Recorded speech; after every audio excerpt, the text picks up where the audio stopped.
ကလေးတွေကိုတကယ်ချင်းခိုင်းပါသူတို့ကသူတို့လှုပ်တတ်အောင်သင်ပေးပါမိဘတွေကကိုယ်ကလေးတွေကိုအရန်ချစ်တဲ့အတွက်အရာအလုံးကိုယ်တိုင်ပဲလှုပ်ပေးချင်တတ်ကြပါတယ်ဒါပေမဲ့ကလေးကိုလိုက်လှုပ်ပေးလေကလေးကအနာဂတ်မှာသူ့အားသူကိုတတ်တဲ့လူဖြစ်ဖို့ chance နည်းလေဖြစ်ပါတယ်အသက်ငယ်တဲ့အချိန်မှာသင်ပေးတာအသက်ကြီးတဲ့အချိန်မှာသင်ပေးတာထက်အများကြီးပိုလွယ်ကူပါတယ်ကလေးကိုအသက်ရွယ်ငယ်ငယ်လေးကလေးကတေချာလေးသင်ပေးထားမယ်ဆိုရင်အဝတ်စားအပေတွေချွတ်ပြီးရင်အလျှော်ချင်းနဲ့ထည့်ရမယ်ထမင်းစားပြီးရင်ပကံတွေသိမ်းရမယ်စားတဲ့အချက်တွေကကလေးရဲ့နေ့စဉ်ဘဝမှာကိုကလိုက်ပြောပေးနေမှာမဟုတ်ဘဲနဲ့သူ့အတူအလိုလိုလှုပ်တက်အောင်လို့ format ချနေမှာဖြစ်ပါတယ်ကလေးကိုပြုစုပြောထောင်နေဆိုတာကလေးကကိုမပါဘဲနဲ့သူ့အတူအကုန်လုံးလှုပ်တက်တယ်ဆိုတာမျိုးဖြစ်အောင်သင်ပေးရမှာဖြစ်ပါတယ်ဒီလိုမျိုးပြုစုပြောထောင်ခြင်းဟာကလေးကို confidence ရစေပြီးတော့မှဘဝမှာတာဝန်ယူမှုရှိပြီးခြေနဲ့ပျော်ရွှင်တဲ့သူဖြစ်လာစေမှာဖြစ်ပါတယ်ဒါအပြင်ကလေးအနေနဲ့သူ့အတူစူးစမ်းရင်းနဲ့မှအမားတစ်ခုခုလုံးမိသွားတယ်ဆိုရင်လေဒီအမားပေါ်ကနေသင်ခန်းစာယူပြီးတော့မှနောက်တစ်ခါအခုလိုမျိုးမဖြစ်အောင်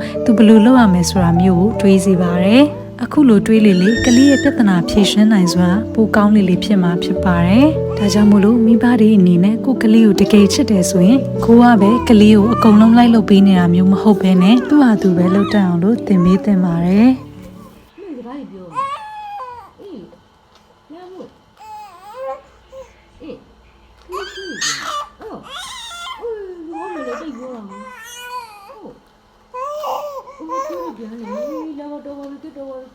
အမလေးချွေးတို့ပြန်နေကြလိမ့်